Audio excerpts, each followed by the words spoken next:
Hi guys, good morning. May video po ako gumawa. Ang ulam namin ngayon ay baka. Yan. Baka po. Nilaga ko ang baka hanggang sa lumambot. Tapos nilagyan ko siya ng ano. Ito ay malambot na siya. Ngayon, kailangan natin yung ano. Kailangan natin lagay yung mga kamatis guys.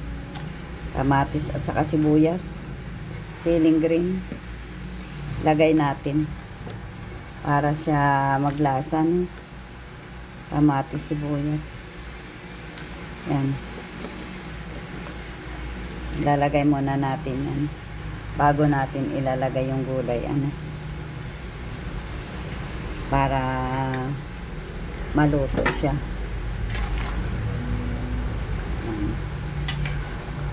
Nilagang baka.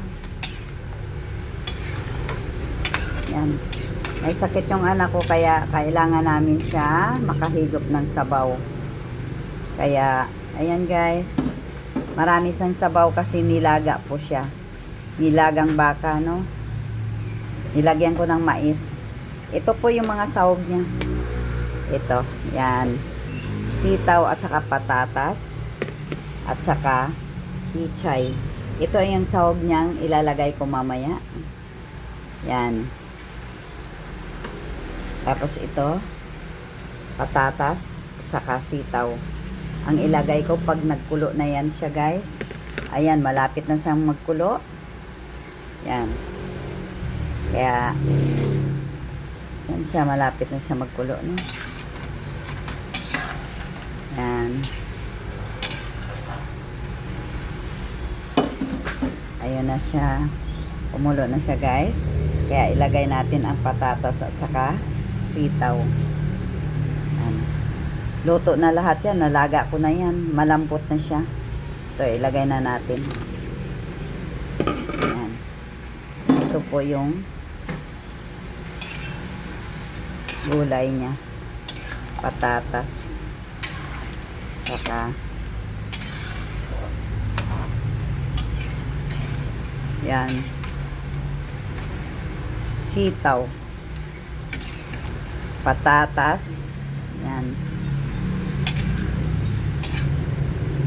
Antayin na lang natin yan guys muna ha. Hanggang sa ayun na guys. Nilunod ko na yung sitaw at saka patatas at saka yung mais, no.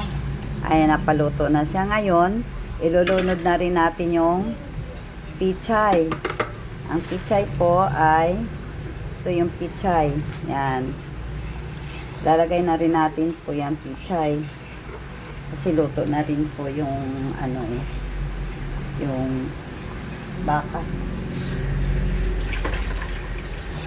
Kaya madali lang tumaluto guys ha. Ito. Ito yung gulay. Kailangan marami tayong gulay. Masarap pag maraming gulay. Nilagang baka po siya ha. Yan.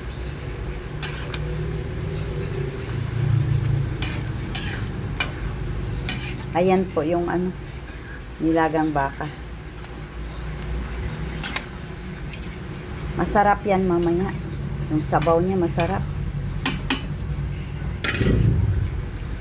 Yan. Pakita ko sa inyo yung ano mamaya, no? Lalagyan natin ngayon guys ng paminta. Lagyan natin paminta, no?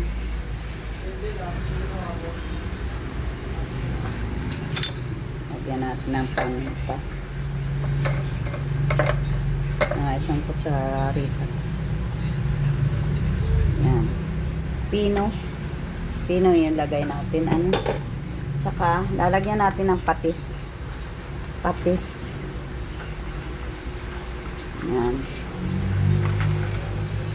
Pag natikman nyo na ano, na medyo matabang, patis, lagyan nyo ng patis. Kailangan kompleto na po siya, ha. Mayroong isang Nora beef to.